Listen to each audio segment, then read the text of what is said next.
बिस्मिल्लाहिर्रहमानिर्रहीम अस्सलाम वालेकुम वरहमतुल्लाहि वबरकातुहू। आज की क्लास के अंदर बात करने जा रहे हैं व्हाट इज़ अ ट्रांसफर्स, और इस ट्रांसफर्स से रिलेटेड हम फिर मज़ीद बात करेंगे एंगल्स के बारे में। तो एक रिपीटेटिव सेशन है आप लोगों का, और आप लोग इसके अंदर एक रिवीजन हो जाएगा, और दूसरा इसके अंदर कुछ डिफरेंट टाइप्स ऑफ एंगल्स नए पता चलेंगे। और इसके साथ साथ हम क्वेश्चन नंबर 3 सॉल्व करेंगे इंशाल्लाह आज, एक्सरसाइज 12A का। Transverse is a line that cuts two parallel lines at two different points. Given two lines that discussed earlier, हमने इसके बारे में मज़ीद बात कर ली है कि एक ट्रांसफर, फॉर एग्जांपल दो पैरेलल लाइंस हमने बनाई, रेड और ब्लू मार्कर से यहाँ पे शो की गई है। एक ब्लैक लाइन उसको कट कर रही है दो पॉइंट्स पे, एक रेड लाइन पे कट कर रही है और एक ब्लू लाइन पे कट कर रही है। इसका मतलब है अगर ऐसी लाइन दो जगह पे कट करे तो उसको कहते हैं ट्रांसवर्स, और इसका पूरा नाम होगा ट्रांसवर्सल लाइन। अगर फॉर एग्जांपल ए बी और सी डी दो लाइंस हैं पैरेलल, उसको ब्लैक लाइन ट्रांसवर्स कट कर रही है तो इसका भी कोई नाम होगा, फॉर एग्जांपल पी क्यू, या फिर कोई और नाम होगा। और इसके अंदर ब्लैक से शो किया गया है और दोनों साइड्स पे एरो हैं, विच मीन्स के lines is an extended portion at the both ends. चलते हैं नेक्स्ट स्लाइड पे, जिसके अंदर हम बात करेंगे एंगल्स के बारे में, हाउ एंगल्स आर फॉर्म्ड, और एंगल्स के अंदर मजीद टाइप्स कितनी हैं। Angles in geometry, an angle is formed by two rays sharing a common end point.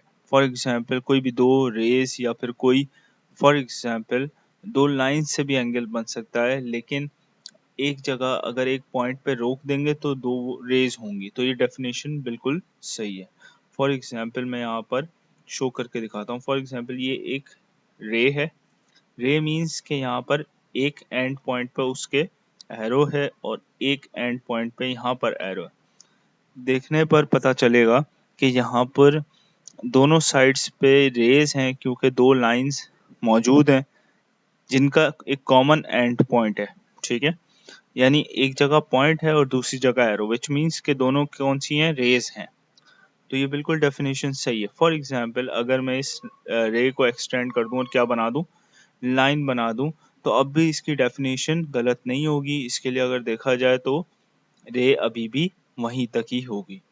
अच्छा, एंगल्स की कितनी टाइप्स हैं? एंगल की 5 टाइप्स हैं जो हमने पहले क्लासेस में पढ़ ली हैं, और 3 मजीद टाइप्स हम इस क्लास के अंदर पढ़ेंगे, और इन 3 को फिर इसके बाद मजीद 5 में डिवाइड करेंगे।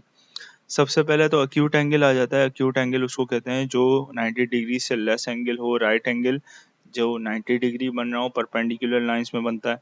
ऑब्ट्यूस एंगल जो 90 डिग्री से ग्रेटर हो और 180 से लेसर हो। स्ट्रेट एंगल 180 डिग्री को कहते हैं। Reflex angle 180, greater than 180 and less than 360। Adjacent linear pair of angles और वर्टिकली अपोजिट एंगल्स, ये हम नेक्स्ट स्लाइड में डिस्कस करेंगे। वर्टिकली अपोजिट एंगल्स किसको कहते हैं, ये देख लें। वर्टिकली अपोजिट एंगल्स मीन कि अगर दो लाइंस फॉर्म हो रही हैं, तो आपको पता है दो लाइंस पे फॉर्म होने वाला कितने टाइप्स के एंगल्स हैं, 4 एंगल्स बनते हैं। अब इन चारों एंगल्स को अगर देखा जाए तो दो आपस में एग्जैक्टली अपोजिट होंगे और बाकी के दो सिमिलरली अपोजिट होंगे, यानी कि दो सेट ऑफ अपोजिट एंगल्स बनेंगे। जो आपस में अपोजिट होंगे वो इक्वल होंगे। सिमिलरली यहाँ पर जो दो अपोजिट हैं वो भी इक्वल है। फॉर एग्जांपल इसकी वैल्यू है 60 और इसकी वैल्यू है 120, विच मीन्स के इसके अपोजिट साइड पे भी क्या होगा, 120 होगा, और यहाँ भी क्या होगा, 60 होगा।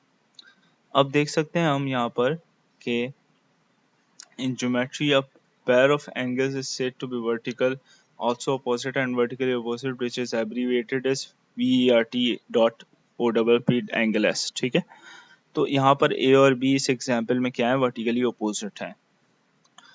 अच्छा, example of vertically opposite angles, ये हमने एग्जाम्पल क्लास के अंदर भी की थी, इसको मजीद एक्सप्लेन कर देता हूँ। यहाँ दो कॉन्सेप्ट लग रहे हैं कि एक स्ट्रेट लाइन पे एंगल और एक वर्टिकली अपोजिट एंगल्स इक्वल होता है। फॉर एग्जांपल अगर हमने इस एंगल पे जिस पे क्वेश्चन मार्क लगा है, हमें इसकी वैल्यू पता करनी है। ऑब्वियसली इसके, फॉर एग्जांपल इस क्वेश्चन मार्क को मैं कह देता हूँ ये x है, और इसके अपोजिट साइड पे भी फॉर एग्जांपल ये x होगा। तो अब हमें पता है कि अगर ए और बी का सम बराबर है 100 के तो x की वैल्यू हम निकाल सकते हैं, क्योंकि ई एफ पे लाई करने वाले तमाम एंगल्स का सम किसके बराबर होगा, 180 के बराबर होगा। स्ट्रेट एंगल का मतलब ये है कि स्ट्रेट लाइन पे फॉर्म होने वाले एंगल्स। अगर ई एफ को मैं इधर बनाऊं और स्ट्रेट बनाऊं तो इसको देख सकते हैं आप कि यहाँ पर इसके 3 एंगल्स बन रहे हैं।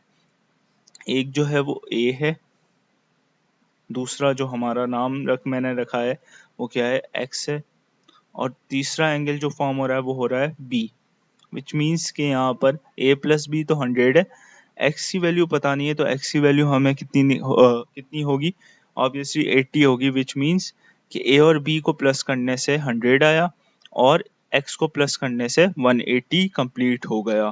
तो यहाँ पर इसकी वैल्यू हो जाएगी 80 डिग्रीज। याद रखिएगा कैलकुलेशन के दौरान कभी भी हम डिग्रीज का साइन नहीं लगाते, इन दी एंड लगा देते हैं या फिर जब कैलकुलेशन नहीं कर रहे हो तब लगाएंगे। नेक्स्ट स्लाइड की तरफ चलते हैं। Adjacent angles. एडजेसेंट एंगल्स उन एंगल्स को कहा जाता है जो एक साथ फॉर्म हो रहे हो। फॉर एग्जांपल अगर एक साथ फॉर्म होने वाले स्ट्रेट लाइन पे लाई कर रहे हैं तो उनको भी एडजेसेंट कहा जाएगा। फॉर एग्जांपल मैंने यहाँ 3 एंगल्स फॉर्म किए, इसका नाम रख देते हैं एक्स वाई और जेड।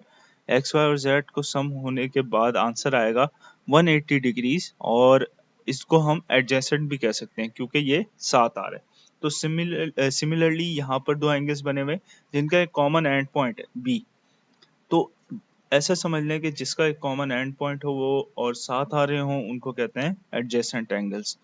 अब फॉर एग्जांपल अगर मैं 2 लाइंस ऐसे बनाऊं तो यहाँ पर x, ये y, ये z, और फॉर एग्जांपल ये a, ठीक है। तो x और y, a और z, तो x और y आपस में क्या होंगे, एडजेसेंट होंगे, और इसी तरह x और a आपस में एडजेसेंट होंगे। लेकिन x और z आपस में एडजेसेंट नहीं होंगे क्योंकि वो एक साथ नहीं आ रहे। ऐसे कह सकते हैं कि ax और y आपस में क्या है, एडजेसेंट है, क्योंकि एक के बाद एक आ रहा है, लेकिन a और y आपस में एडजेसेंट नहीं होंगे, ठीक है। तो कॉन्सेप्ट समझ लें। अब इसके बाद कॉरेस्पॉन्डिंग एंगल्स के बारे में बात कर लेते हैं। कॉरेस्पॉन्डिंग एंगल्स वो होते हैं जो सेम पोजीशंस पे लाई करते हैं। फॉर एग्जांपल 2 पैरेलल लाइंस यहाँ पे बनी हुई हैं तो मुझे बनाने की ज़रूरत नहीं है। अब यहाँ पर ये समझ लें कि कौन से ऐसे एंगल्स होंगे जो आपस में इक्वल होंगे। यहाँ पर अगर देखा जाए तो 2 और 6 आपस में इक्वल होंगे। क्या मतलब है इस बात का, अगर देखो 2 पैरेलल लाइंस जिसको एक ट्रांसवर्स कट कर रही है, उसने 4 एंगल्स बनाए हैं अपर पैरेलल लाइन पे और लोअर पैरेलल लाइन पे।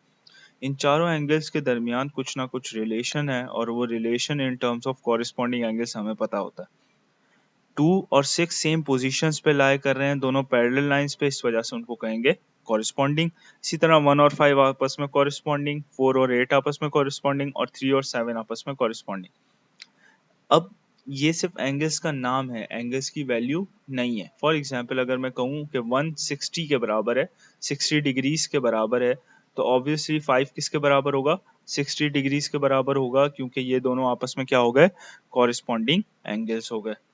इसी तरह 2 और 6, फॉर एग्जांपल यहाँ पर 2 की वैल्यू है 120, तो इसकी भी वैल्यू क्या होगी, 120 होगी 6 की।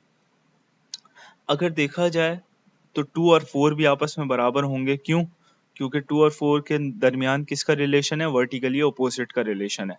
सिमिलरली 1 और 3 भी आपस में बराबर होंगे क्योंकि ये भी वर्टिकली अपोजिट हैं। तो याद रखिएगा कि एक जगह सिर्फ एक कॉन्सेप्ट नहीं लागू होगा, बहुत सारे डिफरेंट कॉन्सेप्ट भी लागू हो सकते हैं। अब जैसे यहाँ पर स्ट्रेट लाइन पे 1 और 2 आ रहे हैं तो इन दोनों का सम भी 180 के बराबर होगा। तो एक जगह पर मैंने 3 कॉन्सेप्ट्स आपको बता दिए, कॉरेस्पॉन्डिंग का भी, लीनियर पेयर ऑफ एंगल्स का भी, और in the end vertically opposite का भी। नेक्स्ट स्लाइड पे हमने बात करनी है about parts of an angles. Parts of an angles कितने तरह के होते हैं। यहाँ पर अगर देखा जाए तो एक ट्रांसवर्स कट कर रही है, transversal any line that cutting cross the parallel lines, ठीक है। अच्छा, अब यहाँ पर इस एग्जांपल को देख लो। 2 तरह के ऐसे एंगल्स हैं जो हमने मजीद डिस्कस करने हैं, जिनको कहते हैं इंटीरियर और एक्सटीरियर। क्या बात है यहाँ पर, इंटीरियर उनको कहते हैं जो inside the parallel lines formed हो, पैरेलल लाइंस कौन सी हैं? जो ब्राउन रे से शो हुई हैं।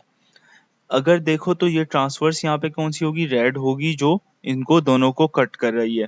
3, 4, 5 और 6 ये आपस में क्या होंगे? इंटीरियर कहलाएंगे। अच्छा, इनकी कोई इक्वल होने की प्रॉपर्टी नहीं है, लेकिन बस उनको नाम क्या देंगे? इंटीरियर का कहेंगे, क्योंकि वो इनसाइड फॉर्म हुआ है। तो इनसाइड और इंटीरियर से आपको याद रहेगा। इसी तरह 1, 2 और 7, 8 आपस में क्या कहलाएंगे? एक्सटीरियर कहेंगे, क्योंकि ये आउटसाइड द रेस फॉर्म हो रहे हैं। ठीक है, पैरेलल लाइंस फॉर्म हो रहे हैं। ऑल्टरनेट एक्सटीरियर एंगल्स अलग से मैंने दिखा दिया।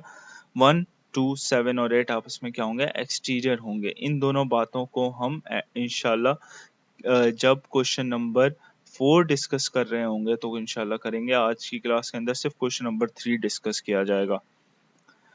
तो लेट्स मूव। अब ये आपका असाइनमेंट है, आपने इसके अंदर देखना है कि कौन से ऐसे दो एंगल्स हैं जो कॉरिस्पॉन्डिंग है, कौन से ऐसे दो हैं जो एक्सटीरियर हैं, कौन से ऐसे हैं जो लीनियर पेयर ऑफ एंगल्स बनाते हैं। लीनियर पेयर ऑफ एंगल्स मतलब स्ट्रेट लाइन पे फॉर्म होते हैं, यानी प्लस करने से 180 आए। ऑल्टरनेट इंटीरियर एंगल्स, इंटीरियर कौन से हैं, वर्टिकली अपोजिट एंगल्स कौन से हैं, इन द एंड ये बताना है आपने। ये आपका असाइनमेंट है। अब एक्सरसाइज 12 है कि क्वेश्चन नंबर 3 पे आ जाएं। इस क्वेश्चन नंबर 3 को आपने घर से करना है, सॉल्व मैंने कर दिया है यहाँ पर। आपने सिर्फ इसको कॉपी करना है और अच्छे तरीके से आपने इसको अपनी कॉपीज में प्रैक्टिस करके आनी है। In the given figure A B is parallel to C D, याद रखिएगा ये निशान पैरेलल शो करता है। And P Q is a transversal, P Q जो है वो यहाँ पर ट्रांसवर्सल कट कर रही है ए बी और सी डी को। Cutting them at 2 points, find angle X and angle Y. Angle X जो फॉर्म हो रहा है वो यहाँ हो रहा है y, और 140 यहाँ हो रहा है। अब हमने देखना है कि किस तरह से x और y की वैल्यू निकालें। तो अगर आपने खुद ट्राई करना है तो इसको वीडियो को पॉज करके आप ट्राई कर सकते हैं, और बाकी स्टूडेंट जो कंटिन्यू करना चाहते हैं वो कंटिन्यू करें। तो 140 अगर देखा जाए तो y से क्या है? कॉरिस्पॉन्डिंग है, मतलब सेम साइड्स पे फॉर्म हो रहा है, सेम पैरेलल लाइंस पे। इसका मतलब है ये 140 की वैल्यू और y की वैल्यू क्या होगी? बराबर होगी, which means के y is 140। तो सिंपल हमारे पास सिर्फ हम ये लिखेंगे as 140 degree and y degree are corresponding to each other, y degree is equal to 140 degree। याद रखिएगा यहाँ पर कोई कैलकुलेशन नहीं हो रही थी, तो मैंने डिग्री का साइन एक्सक्लूड नहीं किया है। as we can see that, अब x के लिए बात हो रही है। as we can see that x and y degrees lie on a straight line, x और y आपस में क्या होते हैं? स्ट्रेट लाइन पे लाई करते हैं, और y की वैल्यू हमें पता चल गई है क्या है? 140 है, यानी x और y को प्लस करने से क्या आएगा? 180 आएगा। ठीक है, तो y की जगह हम लिखेंगे 140, और फिर इसके बाद इस 140 को हम शिफ्ट कर देंगे टुवर्ड्स राइट हैंड साइड, और 180 से माइनस करवा देंगे और हमारा आंसर बन जाएगा। अच्छा देखें, यहाँ पर जब जब कैलकुलेशन हुई है, मैंने क्योंकि एक ही स्टेप में कैलकुलेशन की गई है जहाँ पे माइनस हो रहा है, तो मैंने उसको उसमें डिग्रीज के साइन एक्सक्लूड कर दिए हैं। बाकी जगह मैंने हर जगह डिग्रीज के साइन इंक्लूडेड रखे हैं। अच्छा, अब देखें अगर, तो यहाँ पर मैंने एक सिंबल बनाया है। इस सिंबल को मैं आपको इंशाल्लाह क्लास में पूछूंगा, क्योंकि ये सिंबल मैं मल्टीपल टाइम्स यूज़ कर चुका हूँ क्लास के अंदर, क्लास 6 के अंदर। और फिर इसके बाद इंशाल्लाह हम बात करेंगे एक्सरसाइज 12 के बाद की क्वेश्चंस की। As we can see that x degrees and y degrees lie on a straight line, तो x plus y बराबर होगा 180 डिग्री के। y की जगह हमने पुट कर दिया 140 डिग्री, क्योंकि हमें पता है कि y की किसके इक्वल है? 140 के इक्वल है। अब देखें, हमें x की वैल्यू चाहिए, हमें इस 140 को कहाँ शिफ्ट करना पड़ेगा? 180 के राइट हैंड साइड पे शिफ्ट करना पड़ेगा, इक्वल टू के उस साइड पे शिफ्ट करना पड़ेगा, क्योंकि हमें यहाँ इसकी नीड नहीं है। तो जैसे ही 140 वहां जाएगा तो ये माइनस में चेंज हो जाएगा, 180 माइनस 140 हो जाएगा, और x की वैल्यू क्या हो जाएगी? 40 आ जाएगी। लेकिन अगर कॉमन सेंस भी लगाएं तो कॉमन सेंस के क्या कहता है कि x 140 में क्या प्लस होना चाहिए कि 180 आ जाए? तो 40 प्लस होना चाहिए। तो सीधा सीधा आंसर क्या आ जाएगा आपका? 40 आ जाएगा। तो यहाँ पर हम क्लास एंड करते हैं, और इसके अंदर अगर कोई सवाल हो तो नोट डाउन कर लें और क्लास के अंदर इंशाल्लाह पूछ लीजिएगा। जज़ाकल्लाह।